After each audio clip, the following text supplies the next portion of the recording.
Hello, everyone. Welcome again to another conversation in the series of Afghanistan by Afghans, where you get to learn about amazing Afghans and their life stories.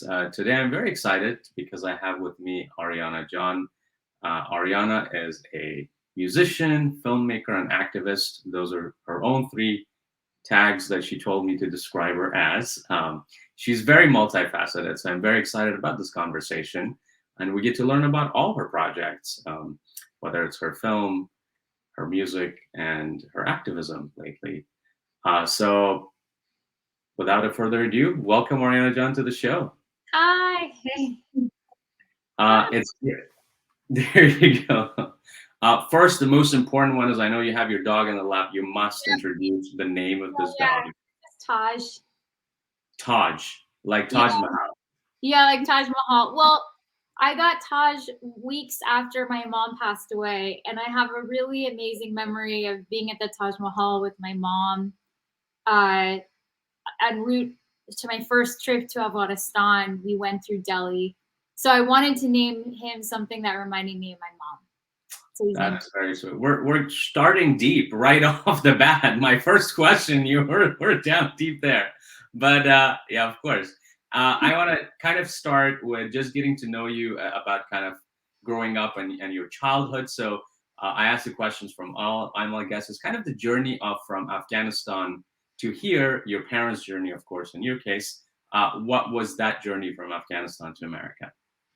Well, my mom, my late mom, she was Afghan and Sicilian, but she was born in New Jersey. And she grew up in a family of 12 children.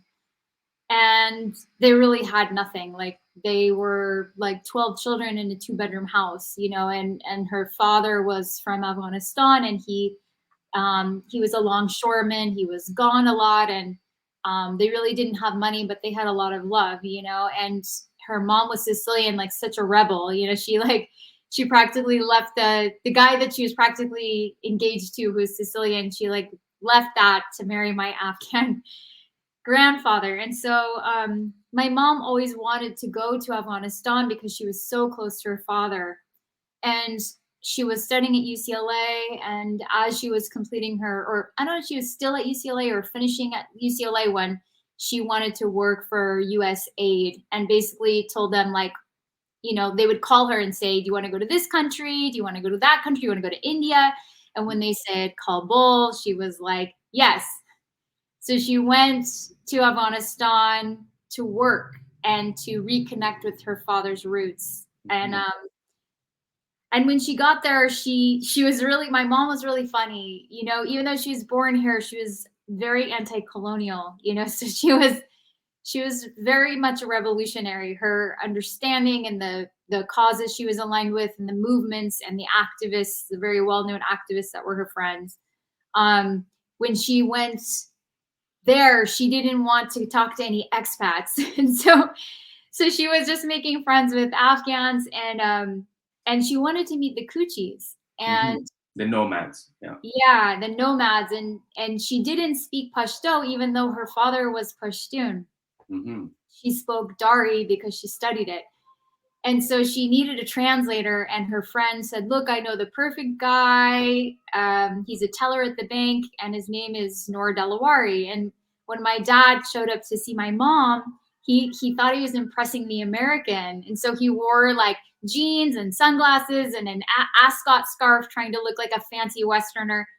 And Hmm. she opened the door, and her first thing she ever said to my dad was, I just want you to know I can't stand Western Afghans. And so that was how she said hi. And then they went to go, which is so funny because she was the Western Afghan, but she just was so proud, like, of being Afghan. So they went to meet the Coochies, and they became best friends for a few years. And when she left, she became very close to his family. And when she left Afghanistan, apparently he was devastated because, like, he was in love with her the whole time, and just was really sad. And he went to go study in London, and she was going to be in Europe, and sent him at that time a telegram.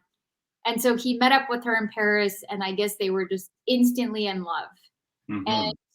and then like days later he proposed to her, and so she stayed in London. They got married in London in a mosque, and then they came here in 1969, and they established their lives here together. And then, you know, of course, the Soviets invaded Afghanistan, and everything changed for them. So, yeah. Mm-hmm. Wow. Okay. Well, I love it how you kind of just gave us a story of a generation before you. And that's so wonderful. We get to hear yet another generation's story as if I'm interviewing your mom and dad, which is wonderful. I think it's great to, that's why I do ask that question. I leave it open ended. And I love how you dug even deeper. I had one guest kind of go back to their grandfather and grandmother. It's like, oh, 3 generations ago, or great grandmother, and that's so wonderful. Now, for you, where did you kind of grow up, your childhood? Where did you spend your early years of childhood, and what kind of made you get into the type of activities and the arts that you are currently engaged in? I was born in Los Angeles and grew up in Los Angeles, and just my life was always, you know, my father was so deeply involved with Afghanistan. Both my parents were activists, and then my mom was so deep into the arts, and so she exposed us. You know, she put me in theater at 4 years old in a play about Afghanistan called Nanawatai, about the Soviet invasion. And that was my first experience as an artist professionally, was in a play about Afghanistan. And I played a little girl that lost my arm from a Soviet planted toy bomb. Mm-hmm. So it really set the stage for my life, that my art and my activism and my, you know, like my art was political. And that was it. And then I went to, in high school, I mean, my whole life, like I was always studying many, many mediums of art. And then I went to film school, and in film school, I was acting and studying film and making music the whole time. I mean, I started playing music. I started playing guitar when I was like 13, but it wasn't like something, I don't know, that came like really organically. But like, yeah, then I was acting, came out of film school, and then started traveling to Afghanistan in 2002. And I started documenting my trips, at first, just like photographs and some video, but I felt uncomfortable in the beginning because even though everyone was like, you're a filmmaker, make a film, I was like, no, I mean, this is my first time in Afghanistan. Like, I want to connect with my people. So photographs felt more intimate. Mm-hmm. And so I was videotaping my trips, but not thinking that footage would ever end up in a film, which it did. And then when I started writing music about Afghanistan, and I had just started a band, and I started incorporating my stories about what I was seeing in Afghanistan. And then I don't know, that just sort of kind of took everything. And then my first film became the documentation of the making of my first album, which I made in Kabul and LA. But I brought 2 American bandmates, and we collaborated with 3 ustads in Afghanistan, in Kabul. And then we finished the album here with the filmmaker David Lynch. And so the documentation of that was really like my first film, my first album, whatever. And then the film became more like when I sat with my producers and showed them like all this. One of my producers, Emily, I showed her like a box of tapes from all my trips of a decade, and she was like, "Oh, this film is not just about your album. This is your family story and like your parents." And that's probably why it's so easy for me to tell you that like backstory, because I had to work it out so many times for the film. So yeah, so then it just all of it became enmeshed. When the film was finished, I started getting I got asked to give a TED Talk at TEDx, the inaugural TEDx Kabul. And that was in 2012. And I was asked to perform at a rock festival, Sound Central. And so I started like performing in the country. And that's when I met a whole young generation who became my friends and collaborators on a peace campaign. And just, you know, do whatever I could to amplify and uplift their work, and we'd work together on things. And so it really all merged. Like all the different things really became one. And I don't know. So that's what it just says. So the projects I've made since then have just been an evolution, but that was like really the beginning of it all kind of coming together. Right. And as I was mentioning to you, I did have the privilege of watching the first half of the film, or maybe even 1/3, because I haven't gone to the good parts yet. I just know about it. And I think, was the film later distributed by Times? I did see the Times. It was put out by Time. Right, by Time. Which is amazing. Did they? Where did they distribute it? Was it through their? Just online. It was just okay. Yeah. I saw that, and so I'm 1/3 in. Got your family story. I did not actually know that your mom was both half Italian, half Afghan. I don't know if you mentioned in the film, but I thought she was fully Italian. Oh no! Her father was from Afghanistan, and her mom was Sicilian. Okay. See, there's yet another story there. We're not going to go there. How they met, you know? Oh God, that's an amazing story. I can't. Do give us the brief one, because that sounds like a lot. The brief one is that my grandfather, he was 17 years old. His father was a merchant and came home with a trunk of goods, and a coin rolled out of the trunk. This is in my film. Coin rolled out of the trunk. He picked it up and he said to his father, "This man is a holy man." It was a penny. And he thought Abraham Lincoln was a holy man. And his father said, "Actually, it says 'In God we trust' on the coin." And he said, this country has God on the currency. I have to go there. That's literally why he came to United States. So he was 2 years later, he was 19, and he got on a ship alone with his best friend, who was from Iran. His name was Miskin. And the two of them for 33 days hid in the rafters of the ship, nothing but some naan and some bananas, and they were hiding. And his friend got caught trying to get more food, got sent back to Iran. And my grandfather just was praying. He was up in the rafters just like praying, and he made it in the country. Ended up, I don't know how many days later, but he ended up in an Italian bakery in New Jersey and spotted my grandmother. And he was with another friend that he had met there and was like, "I'm going to marry that woman." And the guy was like, "You're crazy. She's practically engaged to a Sicilian guy." And he said, "I don't care. That she looks like she's from the old country, and I'm going to marry her." So what he did was he started working for her mom in the cafe. Okay. Wow. And he won over her mom. There you go. Okay, so that seems to be working for both Italians and Afghans. That works, right? Win over the mother or dad and can get away in. That's a beautiful story as well. That's beautiful. I love that we're going back and forth, like the way Afghan or that region storytelling. You probably know, like the 40 Nights series. Kind of keeps opening up these Russian doll sort of series. I kind of want to know a little bit more about your first project, of course, as well, other than the film, the music project, and how did the idea kind of came about to take your team bandmates there and create this collaborative project together. I was like 14 when I started to have that idea. I was a teenager, and a lot of the artists that I loved growing up had like weren't just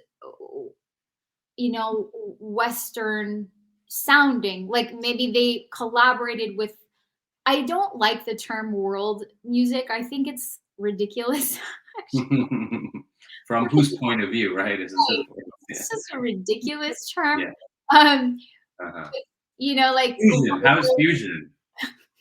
How is fusion? Do you like fusion? Or you like don't like the word fusion? I think it's really weird.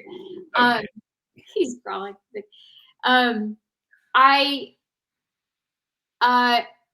International, global, whatever you want to say, like instruments from around the world and sounds from around the world, like any musicians that I liked who were American or British or something had experimented or collaborated with musicians from other parts of the world. And so I was already at like that at 14. I don't know. When I was a teenager, like I would like, I don't know. I would go by myself to like the art house movie theater alone because I didn't want to hear anyone's ideas, and I would watch international films. I Mm-hmm. didn't really, even though I grew up in LA and immersed in Hollywood and went to USC Film School, which is like the most commercial. The Mecca. There you go. I just, which was probably good for me. I probably needed to be reined in a little because my own taste was never in the mainstream. So Mhm. I would go and just see really obscure films by myself because that would give me the space to really think about what I just saw. And then I'd go to this place called the Rialto in Pasadena, and I'd like go get a shake next door. There was like an old fashioned soda pop place, and I'd get my shake and like have my book and like read or notebook or whatever, and then I'd go watch a film. And I do this a lot and study it, and then go home, and on my ride home I'd really think about like what I just watched and like whatever. And so it was the same with music. Like I would go to concerts or whatever. Like my older cousin took me to some shows, and I was always drawn to artists that, pushed out of what was the mainstream. And so a lot of the time that had to do with experimenting with different instruments. So that was like, sorry, it's a very long explanation to like how the seed was planted, but that was the seed that was planted. And then, um, and obviously being Afghan. And then because I was already traveling to Afghanistan and taking photographs, I had started my band, and a few months into having a band, I just started writing about what I had seen. Mhm. And so I think the first song was really like, I did a cover of Chashma Siadari, but when I sat down to the cover, I realized like the meaning of the song had changed, that our people had no homes, and it really hit me. So I took the chorus of Ahmed Zahir's version and I wrote my own verses and changed the melody a bit and made my own version, and that song really reached people. And so when I realized how much it impacted people, I was like, hey, I already traveled to Afghanistan, I have a band, I already write music like this, like what if they were to be down to go? And my bandmate Max, like at the time, I called him and was like, I've got this idea. Okay. And he was like, okay, I'm in. So it was a big process. It took a lot of crazy work to get the resources all together and to like get on that plane and go. But we went, and everything you could imagine, you could see it in the film, like everything you could imagine went wrong trying to make the album. Technical difficulties, traffic, whatever. Some of it's not even in the film. Like there were more obstacles than we could edit in. But we Mhm. came out of it with like this obviously now it means the world to me. I mean, I don't know what I'll make in my life in the future. None of it will ever mean what the first album and the first film mean because of what's happened in Afghanistan. Like, I don't know, like I could be making some big studio film for all the money and whatever, and it won't mean what that means. That Mhm. will always just mean the most in my heart. So I'm so grateful that I followed this like crazy call and listened to my heart when everybody told me it was too dangerous. Yeah. Oh, wonderful. No, definitely. Both of them are definitely special to you, as it sounds. I do want to know a little bit how. I was Uh, just also my mom passed away. So uh the footage of my mom, like, those things, like you don't know when you're making something. Sorry to interrupt you. Like you don't know when you're making something as an artist, like what it means until later. And I probably won't even know what this means until later. Again. Anyway, sorry. No, no, take your time. My question was just a follow up of where did I know a lot of work went into the production of this album. Where did it go after that, and how far has it reached, or where has it reached? Who has it touched? I don't know. Like I think, oh, sorry. My dog. If I touch his paw, he's really like, don't touch my paw. Because I think he has allergies and then he licks them raw. And then it's like sensitive for him. Oh wow. I'm sorry, Tasha. I'm sorry. Um, so anyway, I finished the record and was like, it was my first record. I'm like, how am I putting this out? Whatever. And And David Lynch had produced a song on the album, and one night I was at dinner with him, and he was like, I'd been trying to shop it to different labels and I was talking to one other label, a friend's label, whatever, and he was like, I told you I want to put the record out. And I was like, what do you mean? He's like, I told you, I already told you I'm going to put the record out. And I kind of like, I guess I didn't take him seriously when he was producing the song. He's like, I have a label now and I want to put your record out. So then when he said it, I was like, okay, fine. Okay. You put the record out. So he put it out on his label, on his label. And then, you know, it was a great release. Like, I was so happy with it, and so happy with the coverage that it got and reaching people. And I don't know, just really proud of the work. But whenever we make art, like, we don't know how, I don't know who it reaches. Like, I know also that it was really cool that when the film was finished and I started to do like a festival tour, the music, it was, even though the record had been out for some years, it got a new life. All of a sudden, like, everybody wanted to hear this record. And so I got asked to play a bunch of shows internationally in relation to both. Mm-hmm. So there you go. It's like, you think you have a plan of how something's going to go. And then a few years later, the other thing leads to the people being drawn to the other thing. And I don't have any control over the outcome. I just have control over following the call. Right. Which you did so beautifully, since if you're saying it was, the calling was there since age 14. Wow. You know, yeah. For that specific work. I kind of want to know a little bit, you know, your work, of course, is interconnected a lot with activism and how you feel and act with what has happened to Afghanistan or even beforehand. Tell me a little bit, kind of, how are you utilizing your art or your own personal experiences to kind of raise voices for people in Afghanistan? Or what I like even more, I would even say more than that, is you raising your own voice, because one of the things I like is, you know, you go on Instagram Live and really vent or just express what you're feeling, you know, at random times throughout the day.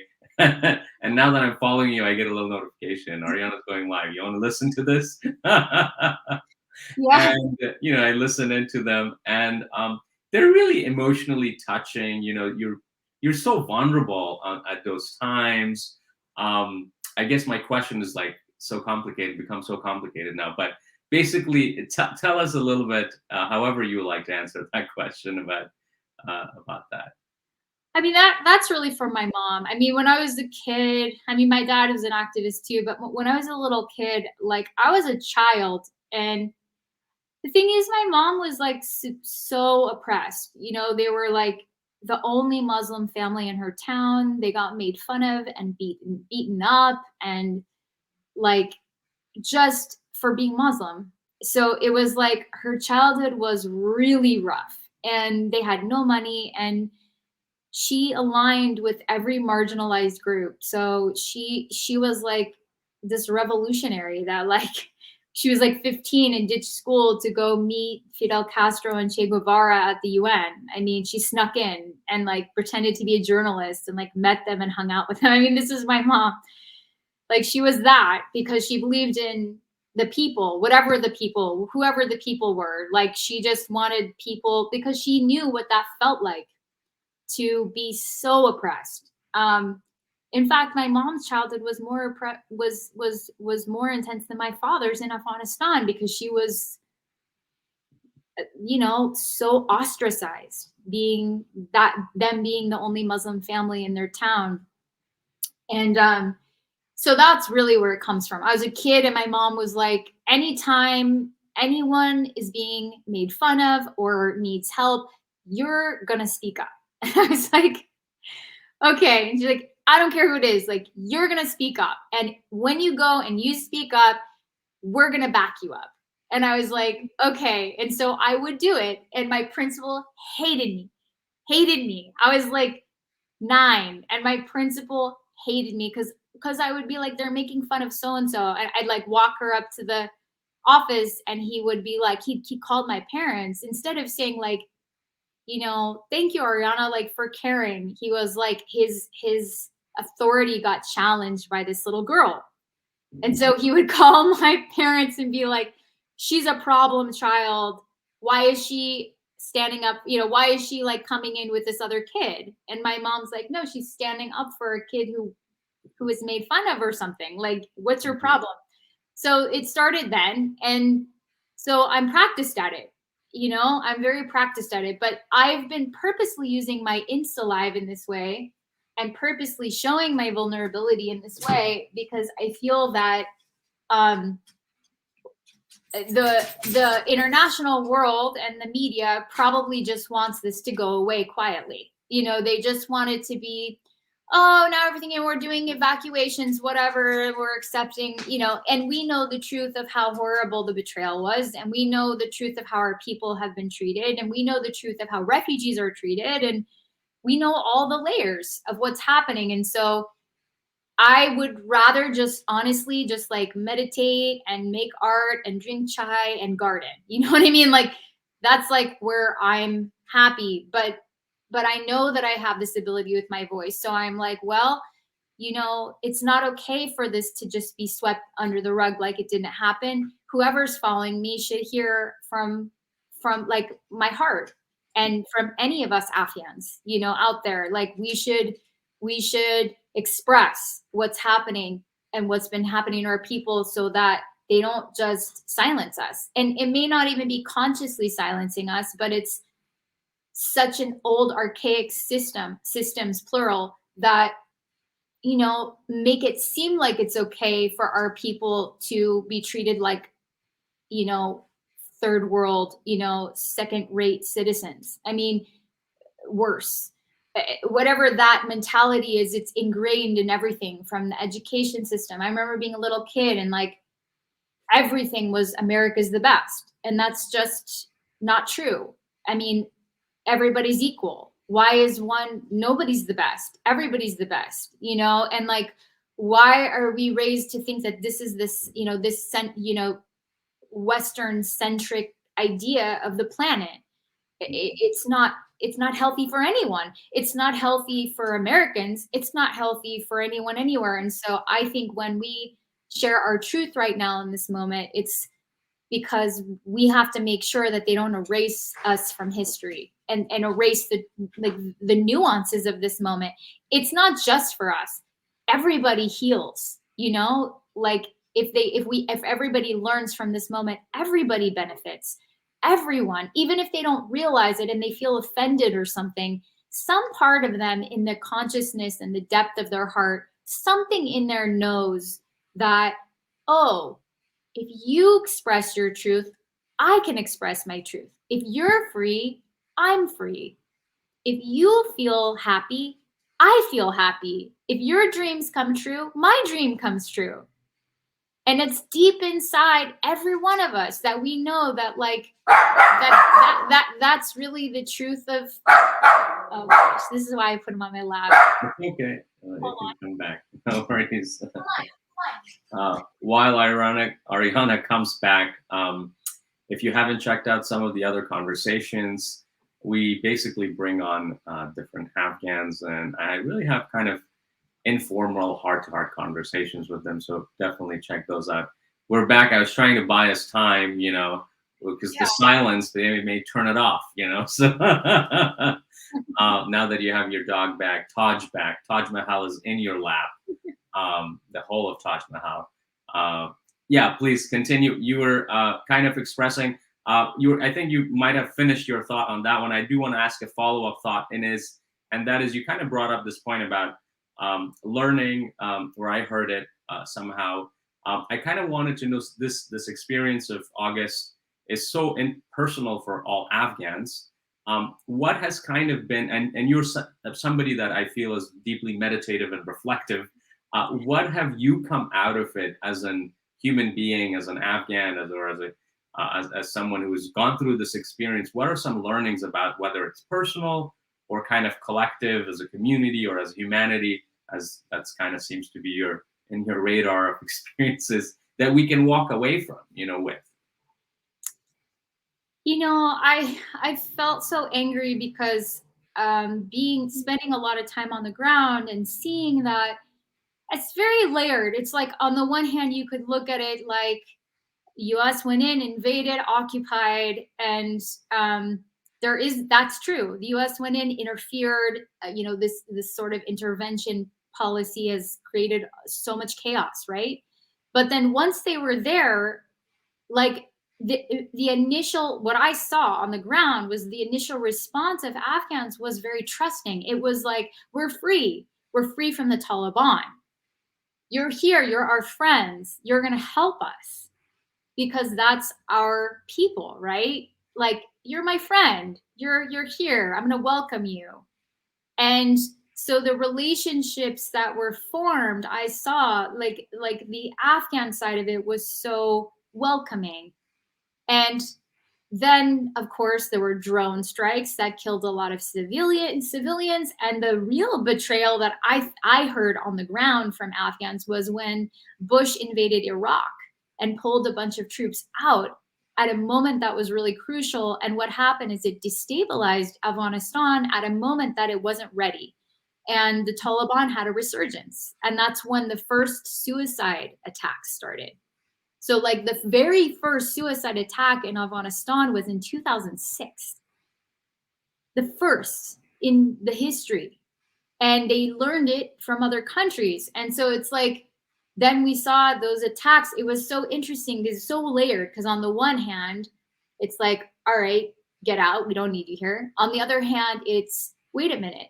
There's a safety container that was created. And in this container, which had the American and internationals present at all their embassies and everything.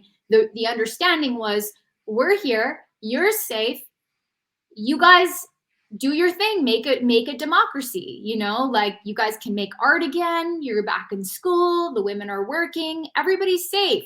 Create your democracy. And so Afghans did.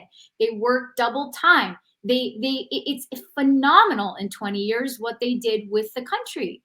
And that isn't even covered because obviously media only covers the bombings, the attacks, the extremity. But I was blown away about what a generation did. I mean, when I got to Afghanistan in 2002, there was hardly any electricity. Hardly any electricity. And most of Kabul was rubble. And there was no wireless internet. So like we were in the nicest hotel at the time was like Intercontinental. There was no Serena yet. And there was bullet holes in the windows and dust everywhere. And we would go down to the lobby of Intercontinental to use the dial-up internet, which would go out constantly. And you see like within 10 years, the whole country was on smartphones, millions of Afghans on smartphones, Wi-Fi, electricity. It's like at the 10-year mark is when I started to see like real transformation. Everything starting to be rebuilt, all these generation coming of age, cafes, then a really significant start, growth spurt within the next like 7 years. By like 2017, oh my God, this generation, they were like wearing whatever they wanted. They had their own style. They were entrepreneurs. They had like very successful businesses all through Kabul, and not just Kabul. In Mazar, I went to Mazar and was like, oh my God, like there's an amusement park. It's 10 o'clock at night. I remember when there was a curfew in Kabul and no one was out. All these couples are here. They're wearing whatever they want. They're eating ice cream. And they're wearing whatever they want. It's not that that's a Western concept. It's that they were wearing Afghan clothes, but it was their own style. It was mixed with, contemporary, this, that, whatever. It was their style. It wasn't like they weren't trying to be American or trying to be European or trying to be anything. They were Afghans with their own modern take on what Afghanistan was. And they've come of age and they're all throughout the country doing this in places like Herat, Mazar, Kandahar. And so that wasn't covered. It wasn't considered. And people sat in a room and negotiated away the country, and millions of people suffered. And to me, the ones that I just keep thinking about are this generation that they rebuilt the country. They listened. It's like they said, okay, you guys want us to do it, we're going to do it. And they took every opportunity, and I was blown away. And I'm so devastated. Like I just have been, I just had like an existential crisis since August. Like nothing here makes sense to me anymore. Everything that, for me, all my art was for Afghanistan. It was like, that was my muse, that was my heart. And like, I feel resentment. Then I'm like, well, if I make things for the global audience, like, do they deserve it? Okay, it's like we lost the country. Do you deserve me to make any? Do you deserve to learn anything about Afghanistan now that you didn't pay attention and let this happen? I mean, these are the things coming up for me that I'm just sharing it with you honestly. Like it comes up for me where I'm like, I have to reevaluate it. I'm trying to have compassion and understanding that I think a lot of people really don't understand. They just really, and I'm like, you had 20 years to learn. How could you not understand? Like for me, when I look at Americans, I'm like, you had 20 years to learn. This country occupied Afghanistan. How do you not know? And then when I get to the anger, I'm like, well, they don't know. So what does that mean for us? Okay, we all have to evaluate, like we have a limited number of years on planet Earth. What are we going to do with it? And like, obviously we're going to show up for each other first because that's the most important. But like, we have to pay attention to what's going on with these systems and these ways. And we really have to change it because Afghanistan cannot be this much in a textbook. Like it's like they read American history, European history, and then there's world history. And we're like a chapter. I mean, that's the fundamental basis of the problem. Right. I could go on. So I'm gonna stop. Of course. You kind of started chatting about what I was gonna also ask is about your art and how does your art look like now after all of this. So what are you? Is there anything you're creating? You're beginning to create, thinking, of creating? I mean, all these emotions pouring it out.